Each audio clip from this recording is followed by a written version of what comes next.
Hey guys, welcome to Muscle Memory. My name's Malcolm. I'm here at the house of AJ Francis. How are you? I prefer to call it the house that AJ Francis built. Interesting. Yeah. I think that's someone else's thing already. Who? Someone. It doesn't. All right, keep going. Someone with some style, but Yeah, hey, you're always here, and I am. I see your interviews a lot, and you try to out awkward people, and I want to beat you to it today. I don't think you can out awkward me actually. Probably right. Yeah, no, we're gonna do some cool stuff. We have your dog right here, Gunner, come here. Gunner, come on, come here. He's my least favorite TNA wrestler. Oh, what's up, good boy? Come here. You can't even see him. Come here. Get big. Sit. Gunner is a 150-pound Rottweiler. There he is. Yep, raw muscle, no fat on this boy at all. Look at him. Hey. You want to look at the camera? Look, honey. They ain't paying you no more. No? He just wants to look at me. That's fine. Well, sir, I mean, look at the time. You're a free agent now. It's official. Back on the market. Yeah. How does it feel to be a free agent in professional wrestling now again? It feels great. I feel like wrestling's at a really good place right now. I feel like there are a lot of opportunities that are going to come my way because I earned them, and I'm not afraid to work for more. Yeah. As well as the fact that I got a lot of stuff outside of wrestling that I will be doing very, very often. So it's a good time. Very grateful for my time in WWE. They felt like they didn't need me. More power to them. They're a billion-dollar company. They don't need me. But luckily, that's not the only place in this world you can make money. That's true. And I've made a lot of money for a very long time, and I will continue to do so. You've worked for a lot of different, three-letter companies, NFL, CBS, I believe Fox. That one of them as well? NBC, WWE. Couple four letters like ESPN. Yeah. Then there's you got 11 letters NFL, or 10 letters like NFL Network. That's another one. Yeah, true. Yeah, that's a big one. What are some other three letters that you're looking forward to possibly joining? That's a great question. I think I want to work with everybody. For the longest time, there's been a bullshit narrative about me that I am hard to work with. Yeah. When no one who's ever actually worked with me feels that way. Nope. No one. Not Rey Mysterio, not Santos Escobar, not AJ Styles, not the Usos, not Trinity, not B-Fab, not Bobby Lashley. Nope. Not Braun Strowman, not Pete Dunne, not, LA Knight, not Ridge Holland, not Kofi Kingston, not Xavier Woods. See, people that have actually worked with me. Yeah. You know what I'm saying? I was going to say, the internet seems to think you have a bad attitude. It's been a few days here. And this isn't your first time here. Yeah, I've been here a couple times. Pulling the curtain back. Yeah. Come here a couple times. I don't see it. I don't really get it.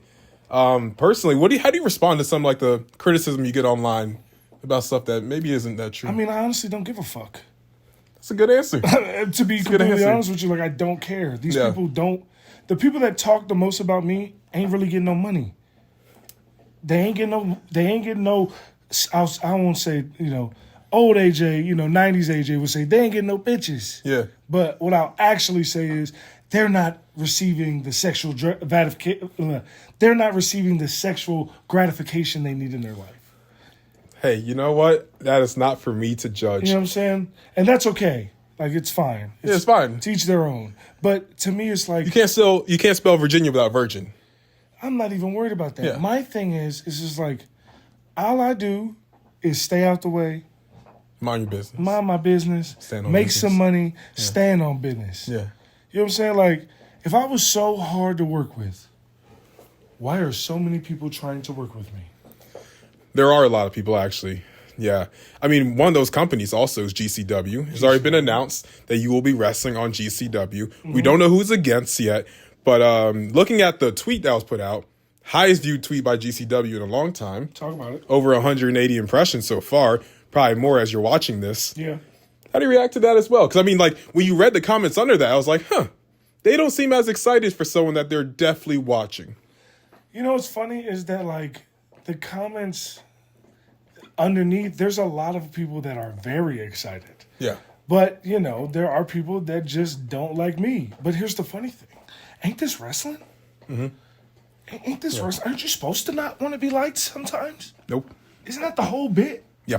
Isn't the whole reason that we have these superhero characters that overcome adversity and end up becoming fan favorites? Because we have the guys that can make everybody hate their guts. Yeah. Really get the crowd rowdy sometimes, especially online. There is a moment I do want to talk to you about because I know the story now. Mm-hmm. There was an incident in a wrestling match. You tried to go over the top rope. Didn't work out. Could you explain what actually happened that day? You actually know this. I do. Which is funny because right now, the tweet went viral about me talking about the fact that I have type 2 diabetes. Yeah. People didn't know that, but you actually knew that. Yeah. And kudos to you, because I told you this months ago. Mm-hmm. Like, you've been known this information. Mm-hmm. And you didn't just go out and blab it out or talk about it. You know what Trusted I'm saying? source. Trusted source. You know what I'm saying? That's the thing about this guy. You ask him to put it out, he'll put it out. You ask him to keep it, he'll keep it. Yep. That's the thing I like about this guy. That's why you're welcome in my home. Thank you. Not everybody's. There's only ever been 2 people to ever interview me in my home. Yeah. You and Sean Ross Sapp. I think I'm better than him. I agree too. I think you guys should have a match. Honestly, I think you guys. I should have don't. a match. I like Perfect him. Perfect smiley baby face that everyone's supposed to love. Like I like Sean, but like if we wrestled, he would die, and like I don't like. Yikes. I don't want him to get hurt because I respect him. He's a legend. He's a goat, but sometimes goats must die. Wow. You know? Yeah, that's how I feel personally.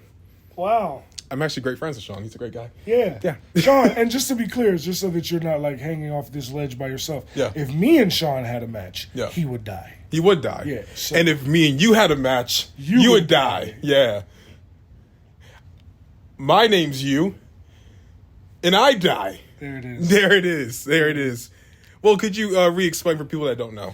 So at the time, as everyone knows, I was losing a lot of weight. Yeah. And it was the thing is, it's funny because like when I got back to WWE, I recognized the opportunity in front of me, and I didn't want to waste it.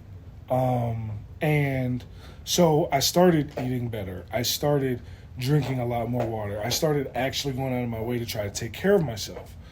And that loud chomping you hear is my dog on his bone. Yep. And my dog will bite your face off if you ever come here unannounced. So yeah. Gunner loves me. His name's Gunner. Gunner. Don't do the hard ER thing. We don't like that. Brother. Wow. That's crazy. That was actually a bar. That was, yeah. But so when I was losing all this weight, I was losing strength too. Yeah. But I thought that was, I've been over 300 pounds my whole life. So how low did you get to? Like what was your weight? 265, I think. 265, okay. No, it's 263 was the lowest I got. Wow. But the thing is, I'm trying to lose weight. Yeah. So while I'm losing weight, I'm changed my diet. I'm drinking. I'm like, what I'm doing is working. I'm not as strong anymore because I'm not as big anymore. Yeah. When I resigned, I was 373. Yeah. You know what I'm saying? Yeah. Definitely dropped a lot. So I lost 100 pounds. So I was like, oh yeah, I was sleeping better because the brothers with the sleep apnea and whatnot. I'm sure you're well aware. Snore a little, yeah. Yeah, you know what I'm saying? Yeah. I wasn't snoring anymore in my sleep. I was getting better rest. Like, I was like, okay, this is working. Yeah. And then, lo and behold, I go for the dive, a dive that I've done 10 other times. We'll overlay a clip of you actually doing the dive. Yeah. So it is possible. Yes. Just so we know. Twice at CCW, once at FEW, twice at Sausage Castle Wrestling. Like, I've done it so many different promotions. I've done it so many times. Yep. It was something that I'd done so many times that I took for granted the fact that I wouldn't be able to. Because why wouldn't I be able to? You know what I'm saying? Yeah. And my legs felt a little off the day of the show, but it was like I didn't know if it was like a nervous thing. This was like our first big opportunity. You know what I'm saying? Like, yeah. So I was like, all right, cool. I go out, dive doesn't work, right? Mm-hmm. And, after the match, I go to the back. Triple H comes up to me and he's like, are you okay? And I'm like, yeah, I'm good. Yeah. Like, I'm okay. Like, I'll be fine, but I don't know what happened. He was like, what happened? And I was like, man, I went to jump and my legs just didn't go. Like, it didn't go. I don't know what happened. I don't know why. But, like, so then I started, going to different doctors, asking them ideas.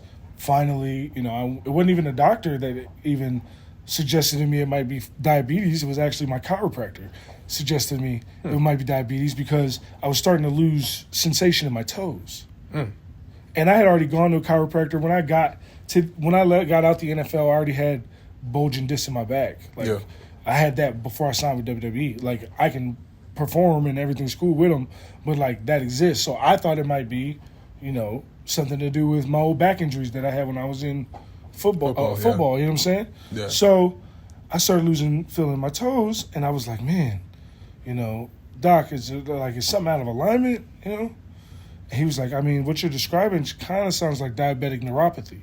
He was like, have you had your blood sugar checked? And I was like, nah. He's like, you should probably go get your blood sugar checked.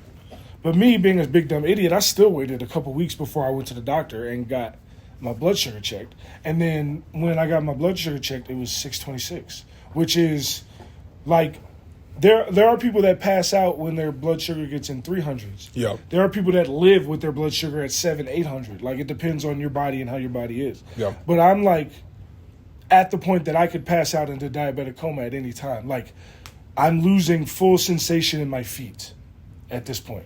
You see what I'm saying? Yeah. Like, it went from my toes to my feet. Once it started to be the heels of my feet, I was like, yo, something is fucking wrong. Yeah. Got the blood test back, came back, and he's like, yeah, you have diabetes. We need to get you on medication immediately. Like, immediately. And it was just like, I want to say that I was, relieved isn't the right word, because obviously I found out I had diabetes. That's not you're not relieved that you have diabetes. But, like, I figured out what was wrong. You know what I'm saying? Like, I figured out what was wrong. And now there's a solution. Okay, let's do this. Let's hit it head on. And then just like now, I look better than I have in years. And I'm 330 again. You see what I'm saying? Yeah. Like, but at this 330 looks healthier than when I was 260. You see what I'm saying? Yeah. So it's like, it's crazy. But yeah, man. Shout out chiropractors worldwide. Shout out all the doctors that have helped me, get myself back together. Now I can run again. I can jump again. And the thing is like, people knew. Like, I didn't put my business out there, but people knew. Like, Tahuti and Brianna, B-Fab and Ashante, they knew. We would talk about it on the road all the time. Yeah. You know what I'm saying? Like, they knew. They knew what I was going through. People that actually gave a fuck, like Jimmy and Jay, they knew. You know what I'm saying? Like, the company knew. I had to give them my medication. You know what I'm saying? I had to give them the medication I was on for all the blood tests. So, for everyone that made, like, flop dollar jokes, that's what they were making fun of this entire time. No, the thing is... I was just going to say you guys are assholes for that. No, it's not even that. I mean, I would, personally. I don't give a fuck. I don't care about the flop dollar thing, for real. You don't? No, I mean... I do in the fact that that's not my name, and you are too comfortable calling me that in person. Like, I won't slap your fucking face off your face, but as a jokey thing, I don't give a fuck. I don't care. I was the one telling Cole to keep saying it.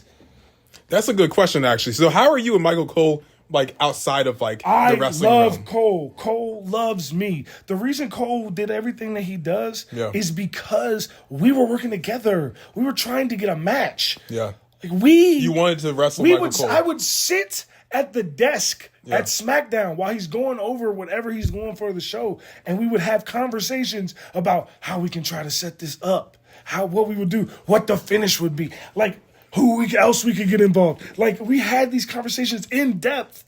Like, where was this match supposed to be? I text Cole. After what was the last pay-per-view? The Survivor Series. I text Cole the next day. I was like, bro, you did such a good job on the commentary, man, blah, blah, blah. Yeah. He hit me right back. Like, when he was he was even being like, yo, I don't understand what's up with the online people. Like, how do they not understand that we're doing a thing? Yeah. Like, why do they think that I hate you? Like, I can show you these texts. Hold on. I'm not going to show them, but I'll show you, just so you can see. Even to add to that, at one point, Booker T and Corey Graves also worked the crowd as well. with their beef on commentary. You know what I'm saying? Like, as he currently is pulling up his phone. Yeah, we're talking to AJ Francis. don't even read it. But what is that? Don't read it out loud. But look, Michael Cole. Yep. Yes, we are reading Michael Cole's text messages. Yeah, this is all legit. Yep. Me and Cole was in on the whole thing together. They're buds. Like, that's what buds. people don't get. Like, that's the funniest part to me. Yeah. It's like, you guys, we worked you so bad that you don't even know you got worked. Yeah. Like, and people think that, like, it was like some big conspiracy theory against me, and it wasn't. Like, me and Cole was in on the joke. I love Cole. I love Michael Cole. Run that clip. Run it, rewind it right now, say it again. Boom. Boom. Like, that's my dog. Like, all love the Cole. Man, Cole was the reason when I was in the match for 8 seconds, I trended for 3 days. These are facts. 3. It's a fact. Like, speaking of 3, the OG 3, Hit Row Return. What was the story of you guys coming back to WWE? So Hunter hit me up. I literally just landed on a flight from Trinidad. Yeah. I was doing all Caribbean wrestling. Yes. And I just won the title belt, and I just told the owner, I was like, man, next 6 months, I'm about to blow this promotion. Like, you don't even know. And then you just left. Yeah. Yeah. Wow. I did. I left for the money like an absolute asshole. I did. But Hunter hit me up, landed. He was like, hey, we're bringing people back. I was like, cool. He was like, it's Hit Row. Hit Row. So then he ends up texting me. He's like, yo, can we get on a call? I'm like, for sure. So then he's like, all right, I'll FaceTime you tomorrow. So then I talked to him the next day, and he was like, yo, yeah, I think we're going to bring you guys back. Yeah. And I was like, oh, okay. But when he said it, he didn't say we're going to bring you guys back at first. He said, yeah, we're going to bring you back. Just you. And I don't know if it was just me, but what he said to me was, we're going to bring you back. Okay. And I said, I don't want to come back if Tahuti and Bree ain't come with me. Mm-hmm. Like, straight up. I told him that, and he'll agree to that. I did not want to come back without them. Mm-hmm. To his credit, he was ready to talk to all of us anyway, I presume. I don't know that for a fact, but I presume. Yeah. So, then I hit them up and was like, yo, Hunter's going to call you guys, da-da-da. So then Hunter called them, and then we set up a big group meeting with all of us. Yeah. And then, we ironed out everything. And then a week later, we debuted in Raleigh. It was crazy. It happened like that. And I guess, even jumping to the other side of the fence, when you got released from WWE, what was the story behind that? Because it was very shocking to see, you and the other list of names that were also released. Bro, they had a merger, bro. Yeah. I don't know. Literally, I was doing everything I was supposed to do, bro. I can't call it. The thing is, I was going to the PC every week training. Mm-hmm. People not doing that. I was in the ring before SmackDown every week, working with William Regal, working with other guys every week. Not everybody's doing that. I was waiting my turn. I was pitching ideas. Mm-hmm. I had a million ideas. I pitched an idea with Bray Wyatt. Bray Wyatt loved it, never did it. I pitched an idea with R-Truth. R-Truth loved it, never did it. I was just trying to find my way, bro. When we was getting the bullshit of, oh, all right, so first, I mentioned before, the match where it was, Gunna, you fucking up the interview, bro. Go, please. The giant dog right here. Go lay down. Go. Bye. Sorry, buddy. Thank you. Just existing in his own little world. He's giant a good dog, though. He Great listens, dog. thankfully. But, where was I? You lost me at the dog. You're talking, you said you're going to PC, you're doing your thing. Mm-hmm. And then yeah, else. we were Continue. I was training, bro. I was doing everything I was supposed to be doing. I would, like I said, pitching ideas. Like then even every time they would, oh, that's what it was. It was like I'd mentioned before that I was in the match for 8 seconds and trended for 3 days. Yeah. When they said, all right, here's what's gonna happen. Tahuti's gonna run in, they're gonna backdrop him out the ring. You gonna come in, bro kick 1, 2, 3. I didn't like cause a scene or like act like an ass or say, why am I doing this? Or no, I was like, all right, cool, that's the play. Run the play. Yeah. Nigga, I played D-line. Like, they wasn't drawing up plays for me. You gotta do your job, bro. That's just how that is. Like, Facts. I played left tackle in high school. They wasn't drawing them no plays for me. Yeah. I gotta protect the quarterback. The quarterback in this play is Sheamus. So, all right, I slide in. Daniel Bryan lost to Sheamus in 15 seconds. For the world title. For the world title at WrestleMania. Yeah. I'm too good to lose to Sheamus in 8 seconds on SmackDown? No. Like, I know what it is. I ain't have no problem with that. Yeah. But, like, that's more proof. I did what I was asked. Yeah. I don't know, bro. I don't know. People want me, what's the reason? What I was told was they was releasing people because of the merger. But that after they released 20 people or however many of us they released, they signed a lot of people that cost way more than the people that they released. Yeah. So it ain't about the money. So I can't call it, bro.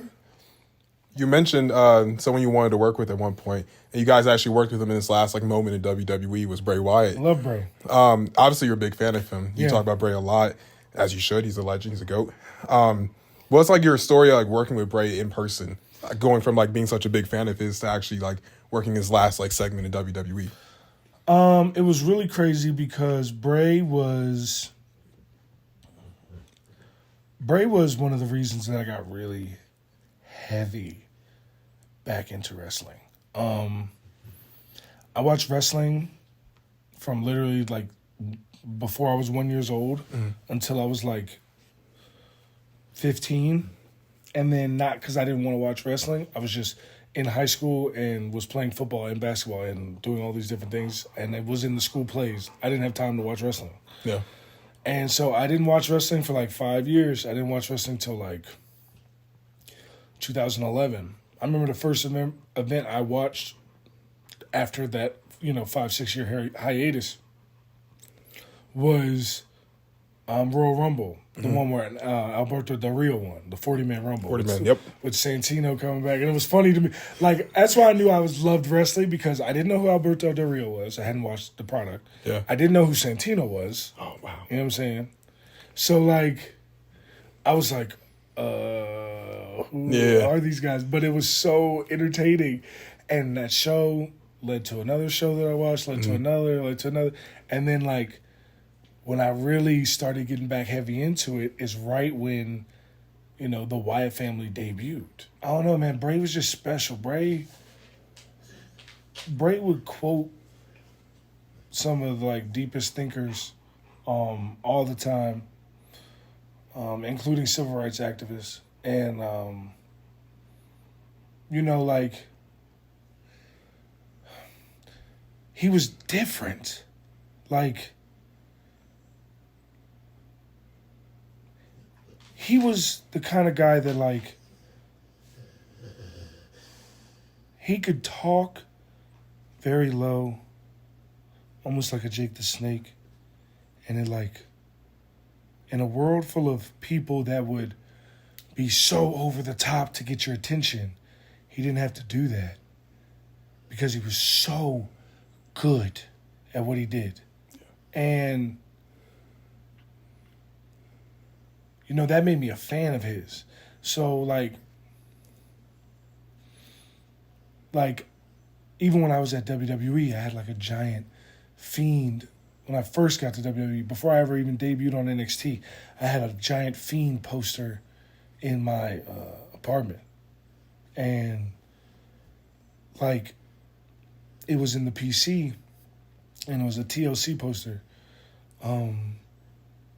And they were just, like, when they replaced the posters in the PC, like, if you want to take one home, You can have it. And I like couldn't believe that they gave it to me for free. I couldn't believe that I got it without paying for it. Like, I was like, you idiots. Like, mind you, this is, 2020. You know what I'm saying? So Bray's still rocking and rolling. Like, the Fiend is really just getting going. Like, if the Fiend just started popping for real. You know what I'm saying? Like, Yeah. So I was like, I can't believe they let me get this for free. And then, I was a huge fan then, still, even though, like, we were technically coworkers. And then, like, when I got up to the main roster, like, when we came back, like, he wasn't there. So, like, I never really had, like, any interaction with him until he came back again. Yep. And then at that point, like, I was trying to pick his brain all the time. Like, I would just stand in the locker room while him and LA Knight were, like, going over a match they were going to do for, like, the dark match after the show. Mm-hmm. Like, and I would just stand there and listen to the two of them talk about how they're going to do it. Like, see how his mind works, see how he would break down, how he would get from point A to point B in the match. I would literally sit and watch him go over his promos. Like, I would just watch him.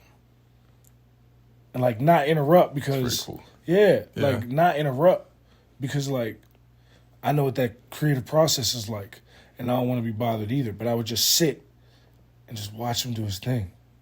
And I talked to Bo, Yeah. You know what I'm saying? Because me and him got a good rapport. So, like... But, like... I would just watch him. And just take mental notes. You know what I'm saying? Mm-hmm. Like, peep game. That's a thing that I learned. That's a street thing for real. Like, you don't got to teach me the lesson to teach me the lesson. Like, if I'm really paying attention, if I'm really peeping game, I can pick up on what you're doing just watching you do it. You feel what I'm saying? Mm-hmm. And so, like, then I pitched the idea to Bray and to Bo, who was always Uncle Howdy. I don't know how that was, like, not known for the longest time. It's crazy to me, like, the things that all wrestling fans, they know, right? And even, like, wrestling journalists, like, they know, the things they know. Like, William Regal was working on SmackDown for probably, like, I don't know. I was working with him in the ring probably for, like, 6 months, and people were like, is Regal is at SmackDown? I don't think he's there. And I'm like, he's been here for so long. Yeah. You know what I'm saying? Like, another one was like, people didn't know that, Bo was Uncle Howdy. Yeah. You know what I'm saying? Meanwhile, he was getting his face painted up every week. You know what I'm saying? In the gray little face paint underneath the mask. Like, he was Uncle Howdy for so long and people just didn't know. You know what I'm saying? So, like, I pitched the idea to them about the movie. This is going to sound ridiculous. If you've never seen it, it's so bad that it's good. Yep. It's called Leprechaun in the Hood. The Hood, yep. Okay? It's one of the worst, best movies ever. It stars Ice-T, okay? Basically, the premise of the movie is there's this leprechaun. It's the 5th movie in a Leprechaun installment, okay? And the whole premise of this movie is like a comedy horror movie where, like, this leprechaun, when you got this golden flute, it brings you all this good luck.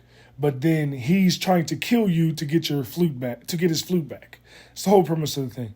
So at the time, Bray hadn't done anything in the Firefly Funhouse yet. Mm. And that was obviously a big part of his development as a character. And so I pitched this idea to them, like, Leprechaun in the Hood. I was like, look, we're walking down this hallway, and we look down this dark, spooky hallway, and there's a light at the end of the tunnel, and there's, like, a sign, and it says, abandon hope, all ye who enter, or whatever, you know what I'm saying? And B-Fab is like, what's that? I'm like, man, I don't know. But, I ain't trying to find out. And Tootie's like, what, you scared?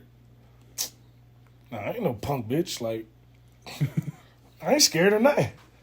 Be your top dollar. Yeah. I ain't scared of nothing. Meanwhile, I've seen every horror movie ever. Black people don't last long, right? Nope. So, I'm like, I ain't scared of nothing. They're like, why are you doing? Let's go see. And I'm like, all right, let's go. I ain't scared.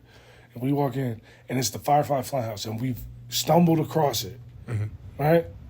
Now that we've stumbled across the Firefly Funhouse, we're there. There's cobwebs everywhere.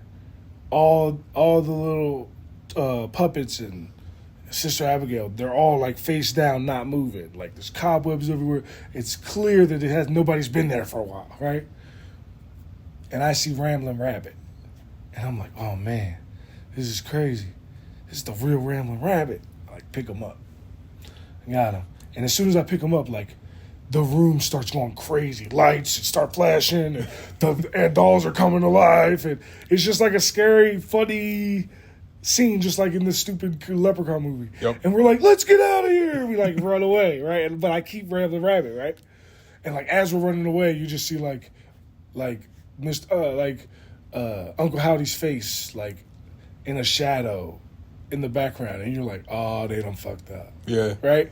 But now I got Ramblin' Rabbit, and he's a rabbit, Lucky Rabbit's foot. We got good luck. Yep. So now we're like, at this point we hadn't won in a while. So like, oh, now we're winning matches. Now things are going our way. So then now when Bray, human Bray, comes to us as like human Bray, like, look, man, I know you have Ramblin' Rabbit. I just want him back. Please just give me Ramblin' Rabbit back. He belongs with his pals. You know what I'm saying? Yeah. I thought this out. This is like a long ass note. This is like I wrote this whole thing out and texted it to him. He loved it. And I'm like, yeah. I'm like, he's like, just give him back to us, and we'll just let bygones be bygones. And me, once again, playing the character Dolla, I'm like, nah, things is finally going right. Yeah. Like, we got good luck. Like, nah, bro, I'm not scared of all that spooky shit you do, bro. You know what I'm saying? Yo. I'm not scared of that spooky shit. Yo. Yeah, take that spooky shit somewhere else, bro. I ain't worried about you. Oh, man, things going good for Hero now. I don't give a damn what you got to say. And now that's where I fucked up at, right there. Yeah. Now he's like, okay, I didn't want to have to take it there. And now the same way he was stalking LA Knight and doing all, and shit was getting scary and shit, he was going to do with all of us. Mm-hmm. You know what I'm saying? Pick us off one by one until it's finally me and Ramblin' Rabbit, and now we got to finally have a match. But then Tahuti comes and intervenes. That's how you get Uncle Howdy in. Yeah. And then now you do us, and then B-Fab intervenes, and we even wrote it in there to bring Alexa in. Yeah. You know what I'm saying? Like, and then it's a long storyline that ends with them obviously getting Ramblin' Rabbit back and them kicking our ass. Yeah. It's Wrestling 101. Like, and they loved it. And he was talking about he wanted to do it after Mania, because at Mania he was supposed to do the thing with Bobby Lashley, but then obviously he got sick, unfortunately. Yeah. So, like, but he loved it. He loved the idea. And that was cool to me, is that, like, someone who I respect their ideas so much, and I respect what they've done to revolutionize wrestling, heard my idea and was like, that's a great idea. Like, and the funniest part of all is that Bray and Bo, both of them, they love Leprechaun in the Hood. I thought I was going to have to explain the movie to them. They're like, Leprechaun in the Hood? Oh, we used to watch that all the time when we were kids. I was like, what? Okay, This is perfect. They love that movie. If you ever get a chance to interview Bo, please ask him about the Leprechaun in the Hood pitch with Hit Road. You love it. Oh, man. Yeah, Bray Wyatt definitely missed, obviously. Yeah. Long live Bray, incredible legacy left. Long live Bray, dog. Certainly. Was there any other, like, big pitches you had to WWE that, like, maybe were turned down? All of them, for the most part. But there was one pitch we did with R-Truth. Yeah. You know how, like, and I pitched it like this. You know how Edge came back and, like, was, like, the vet in Judgment Day? And then they jumped his ass out and, like, added a new member. Yeah. So, like, the whole pitch was R-Truth coming to us being like, yo, what y'all got going, it's not working. Y'all not winning. Yeah. It's like, I've been in this game for a long time. Let me show you how it's done, and we can all be successful. And we, like, at first, I'm like, man, I don't want to hear what this old man got to say. Even though in real life, R-Truth is my homie. Yeah. But, like, as a character, I'm like, I don't want to hear what this old dude got to say. And B-Fab and B-Fab and Ashante were like, nah, man, let's just hear him out. Let's talk. And I'm like, all right, man. All right, let's hear him out. So then we hear him out, and I'm still against it a little bit. Yeah. but it kind of like the way they did with Damian Priest and JD McDonough. JMD. Yeah. Right. So like that whole thing where I'm like against it. Yeah. But like eventually I'm like, all right, cool, it's working, right? Yep. And it starts working, everything's doing good, and then something happens, whether we lose a big match or like something happens, whatever that thing would be, and we all just snap on our truth. And we just like jump our truth out. And I even talked about adding Omari, Odyssey Jones, to Hit Row.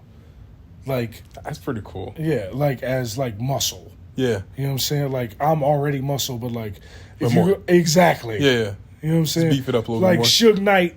Yeah, I look like Suge Knight. Suge Knight rode around with, 20 Mexican Bloods. That's not like that's a real thing he would do. Yeah. Like, yeah, he go whoop people ass, but he would have hitters with him. A you know lot, what I'm saying? yeah. Like, so like, that's not a crazy thing. So, we talk about adding him too, but like, yeah, the R-Truth thing, that was supposed to, and it's funny because they're kind of doing that now. Yeah, Judgment Day. It's different because it's obvious he's not actually going to be in Judgment Day. Yeah, for sure. You know what I'm saying? It's not the same thing, but it's kind of like the same thing. Yeah. But yes, that's another pitch that I had. I mean, I got diss songs for everybody. Everybody. I got a diss song for Sheamus. I got a diss song for the Brawling Brutes. I got a diss song for LA Knight. I got a diss song for the Street Profits. I got a diss song for Bobby Lashley. And like, I got a diss song for everybody. I was like sitting here writing songs.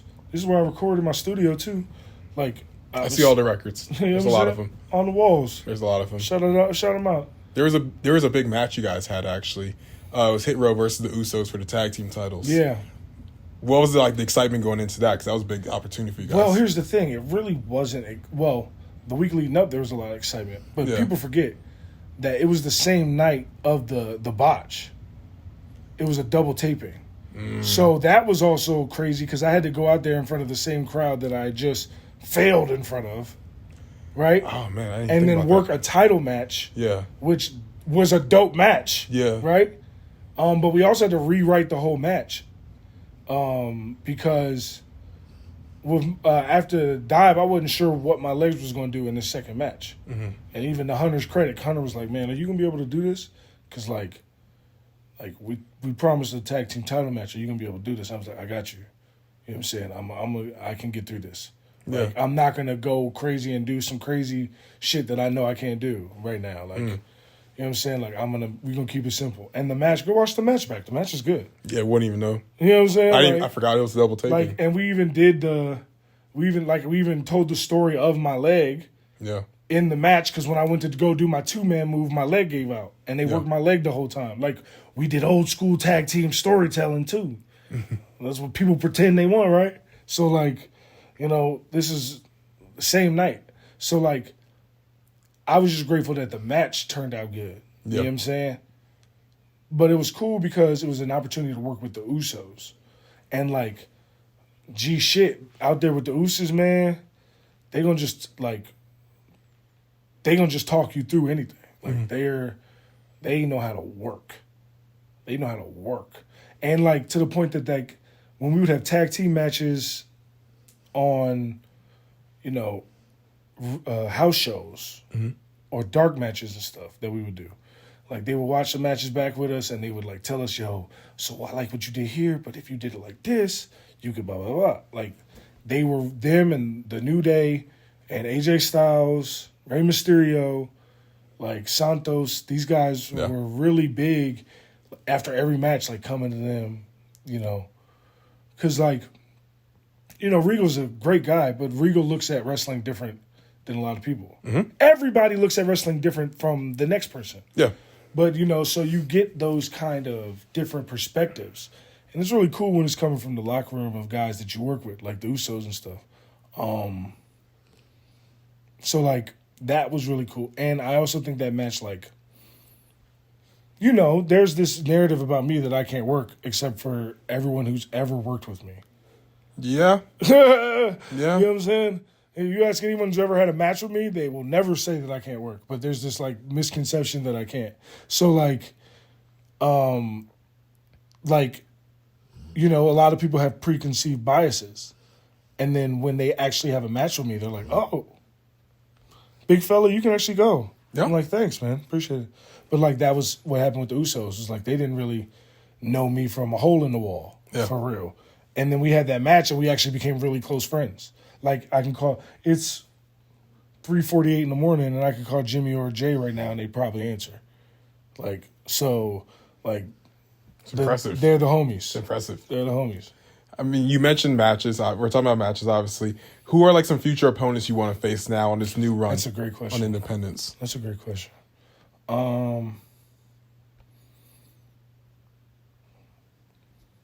Omos. I wish. Yeah. I'm going to go by matches that I think... Damn, Gunner. I'm going to go by matches that I think would draw the most money. Because all this is about money. Yeah. You know what I'm saying? I'm hosting the Citrus Bowl. I'm hosting the Citrus Bowl on January 1st for Cheez-Its. Like, that's some... You said that very casually. Can you say that again? Just I'm hosting the Citrus Bowl on January 1st for Cheez-Its. They reached out to me because of who I am, okay? I didn't reach out to them.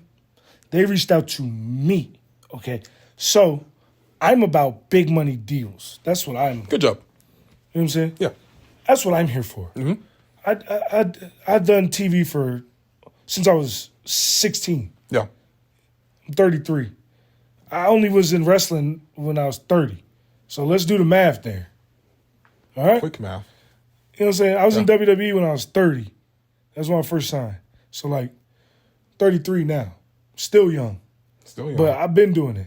Why do you think I can be on the Pat McAfee show, and I can be on Scott Van Pelt Sports Center, and I can be on Muscle Man Malcolm, and I can be on Big Noon Kickoff, and I can be on ABC and NBC and all these different networks in the same week without only having to make one phone call. Hey, I need this. All right, cool. And all those shows are the same, wavelength. Like they're all just as important, especially Muscle Man Malcolm's show. Muscle Man been doing this. Yeah, been getting to the money. Yes. So Cheez-Its reached out to me, okay, and asked me to do it. So I'm hosting, the Citrus Bowl on January 1st. Interesting. And I say all that to say this. I want to do, be honest with you, I'm not wrestling for money. Yeah. Like, I'm going to make money because I'm Dolla. But I'm wrestling because it's fun. Yeah. I like being out in front of a live crowd. And I was wrestling on the indies before I ever got to WWE. People just don't know that. You were? You were? I did a whole year on the indies all over Florida, West Virginia, Texas, Louisiana, Maryland, New York. I did all these different spots before I ever stepped foot in WWE. So, I'm used to doing these shows, right? Mm-hmm. I ain't doing it for the money. So, if you ask me what opponents I'm doing it, I'm doing it for the money. And the guys that I think that I can make the most money with, I think everybody wants to see the rap god and the indie god for sure. Matt Cardona. I think people want to see that. That's what my mentions say all the time. They do. My mentions say that all the time. I'm already doing a GCW show, so let me just go down GCW guys on the face. Effie, for sure. Shout out Effie. Janela, for sure. I've been friends with him for a while. Blake. Ooh, world champion. World champ. You know what I'm saying? Champ needs good title defenses. And a new champion. I ain't even saying that. I'm saying it. I don't need to be your nobody champ. Look here. This wasn't an accident. Roddy Piper ain't got to be nobody champ. I don't need to be nobody champ. There's plenty of independents around the country. I mean, there's some great wrestlers. Jacob Fatu. Oh, Fatu. Oh, the whole Samoan. Zilla Fatu. Zilla and Jacob. I'm getting both of them for sure. I need both of them for sure. Who wins? Me. How? I'm bigger, stronger. I'm going to win. So you don't acknowledge them, is what I'm hearing. I mean, I acknowledge the tribal chief Roman Reigns. Okay. But not Jacob Fatu. But them brothers ain't Joseph. Just keeping it G. I mean, they not Joseph. And all respect in the world to them brothers. They very good people. We've already had these conversations, but I feel like I'm clearing both of them.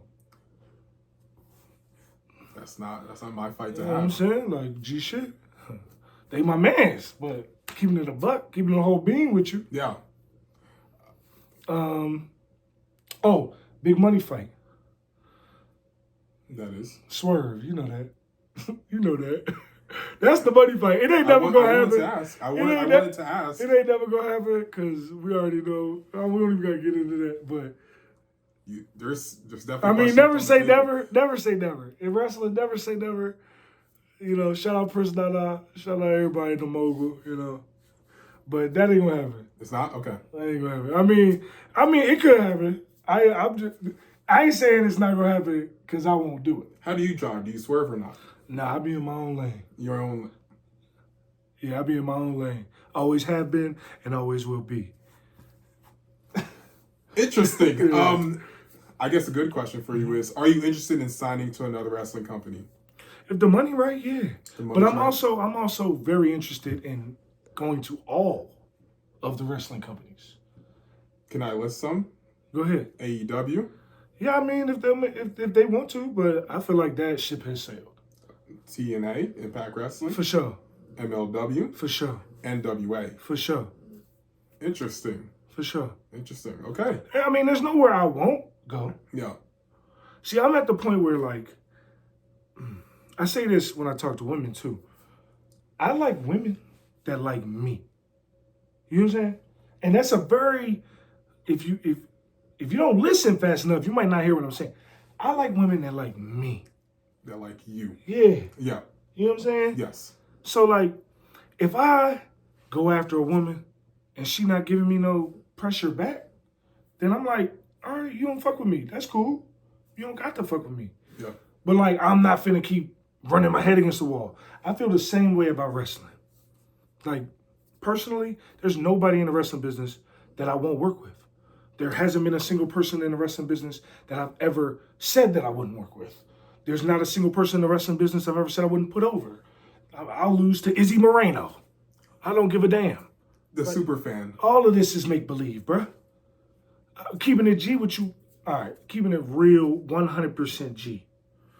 In wrestling, real fight. Let's make it a real fight. Let's put gloves on. Let's go full PFL. Let's go full Misfits boxing. Let's do it. Whoa, Misfits boxing. Interested. Are you interested in fighting for Misfits? Yeah, I'll be the heavyweight champ if they let me. The heavyweight champion, Temple Arts, currently. And if Temple Arts is willing to sign a contract to fight me, I will fight him.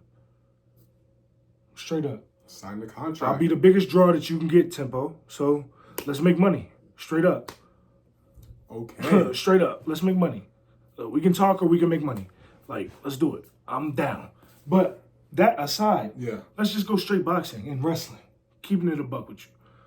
Other than real professionally trained fighters, the Bobby Lashleys, the Brock Lesnar's, the Matt Riddles, the Baron Corbins, the people who really, really are trained assassins with their hands and feet, who can beat me up for real? Muscle Man Malcolm. Yeah, right. I'm sorry for saying that. Yeah, right. I'm sorry for saying that. Watch your tone. Watch your tone. I'm sorry. Like, G shit. So I'm not trying to be, because of that, I'll lose to anybody. It doesn't matter. Wrestling doesn't, the win and loss doesn't matter. You can get more out of a loss than you can out of a win. That's the beauty of professional wrestling. And the fact that people don't even understand that is insane to me. That concept is like, I got more out of a loss to LA Knight than I would have a win over 90% of the locker room. I hear facts. You know what I'm saying? No printer. You know what I'm saying? Like, so I'm not tripping about all that. That's why when people say that I'm hard to work with, it's ridiculous. It is fabricated because no one who's ever actually worked with me would ever believe that. I guess I have one final question for you as we wrap this up. Thank you for your time today. You've been very generous with it. You opened up your house to me, and I appreciate it. Who wins in a wrestling match? You? I'm sorry. Shouldn't have done that. Or me? That's your last question? That is my last question. I think last question. You had so last many. question. You had so many good questions, and you saved that one for last. Yes, I think that'd be a very interesting dynamic. Malcolm. Just two big hosses getting in the ring and just beefing it out. Malcolm. Yes. Anthony. That is my name. That is your name. I don't think that you would stand a snowball's chance in hell. I don't think that you could last. No shade. Just saying cardio-wise, big fella. I don't think that you could go 10 minutes. I think I could go 15.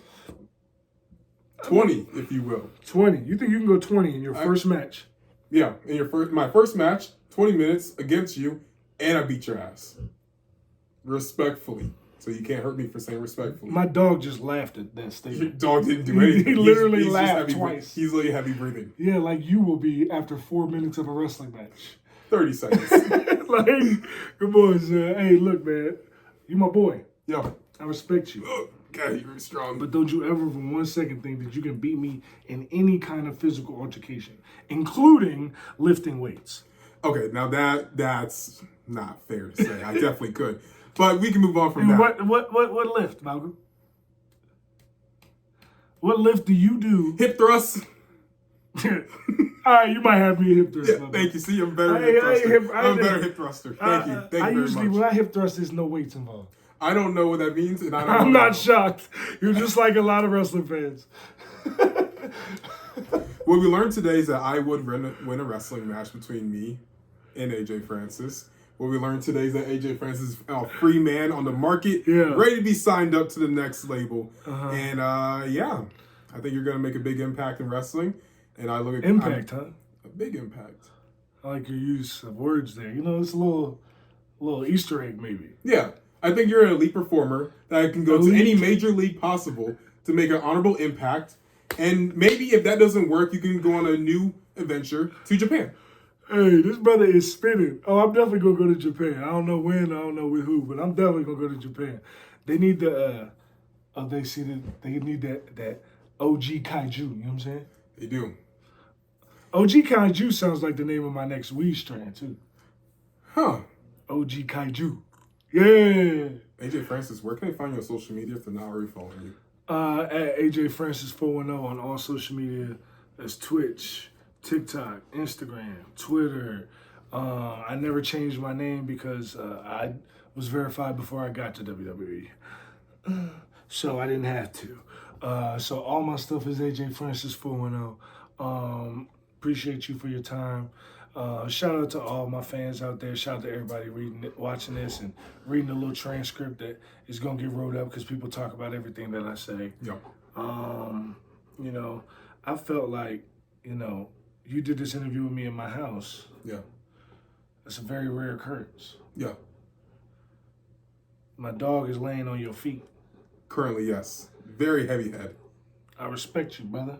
Thank you. I don't let anybody in here. Thank you very much. I don't let just anybody in here. But I would beat his ass in a wrestling match. I was literally going to end my sentence with, but don't ever disrespect me and say that you could beat me in a match again. And I could never beat you up in a wrestling match. Please don't hurt me.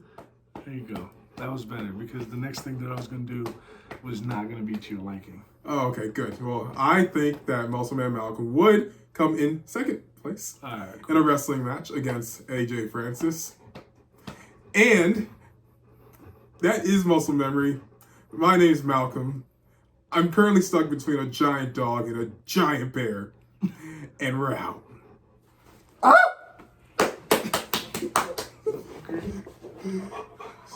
See, you would have defended me. Gunner almost bit your ass. You would have defended me. Gunner was going to I love you, Gunner. Gunner was going to jump on your ass quick. No, I didn't do anything.